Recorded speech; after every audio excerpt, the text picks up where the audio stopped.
మీరు వృషభ రాశిలో జన్మించారా? అయితే ఖచ్చితంగా ఈ వీడియో పూర్తి వరకు చూడండి. ఎవరైతే వృషభ రాశిలో జన్మిస్తారో, వృషభ రాశిలో 3 నక్షత్ర పాదాలు ఉంటాయండి. కృత్తిక 2, 3, 4, రోహిణి 4 పాదాలు, మృగశిర 1 మరియు 2వ పాదాలు.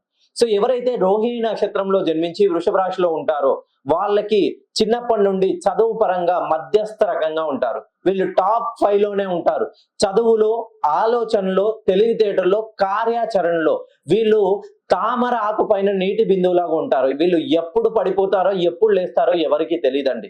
కాకపోతే వీళ్ళ చాణక్యతనం ఎలా ఉంటుందనంటే ఎంతటి క్లిష్టతరమైన సమస్యనైనా చిన్న చిరునవ్వుతో పరిష్కరించేటువంటి మహా మేధస్సు కలిగి ఉంటారు.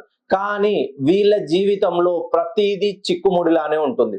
ఉద్యోగం చేయాలనుకుంటారు, అనుకున్నటువంటి ఉద్యోగం దొరకదు. వివాహ విషయంలో మెయిన్ గా ఆలస్యం అవుతుంది. వివాహం జరిగిన తర్వాత పిల్లల విషయంలో వీళ్ళు చాలా డిసప్పాయింట్మెంట్ ఉంటారు. వీళ్ళ పిల్లలను ఉన్నత చదువుల కోసమై విదేశాలకు పంపిస్తారు. వాళ్ళు విదేశాల్లో ఆర్థికంగా సరైన ఉద్యోగం రాక, సరైన యూనివర్సిటీలో సీట్ రాలేక చాలా అస్తవ్యవస్థంగా చాలా ఇబ్బందులు ఎదుర్కొంటారు.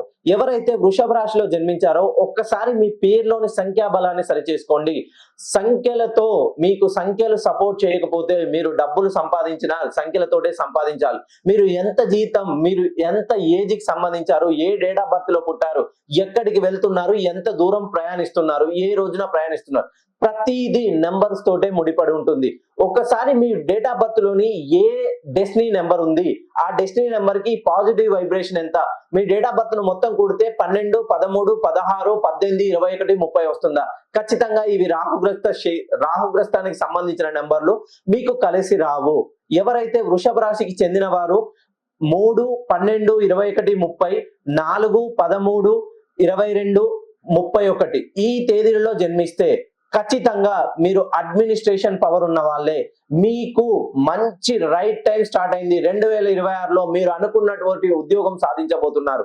మీరు వ్యాపారం ప్రారంభించిన మీ వ్యాపారంలో ఇప్పటి వరకు మీరు ఈఎంఐలు కట్టలేకుండా ఇబ్బంది పడితే ఒకసారి మీ పేరులోని సంఖ్యాబలాన్ని సరిచేయండి. 100కి 100% నేను మీ పేరును డెవలప్ చేసి మీ జీవితాన్ని, మీ తలరాతను మారుస్తాను.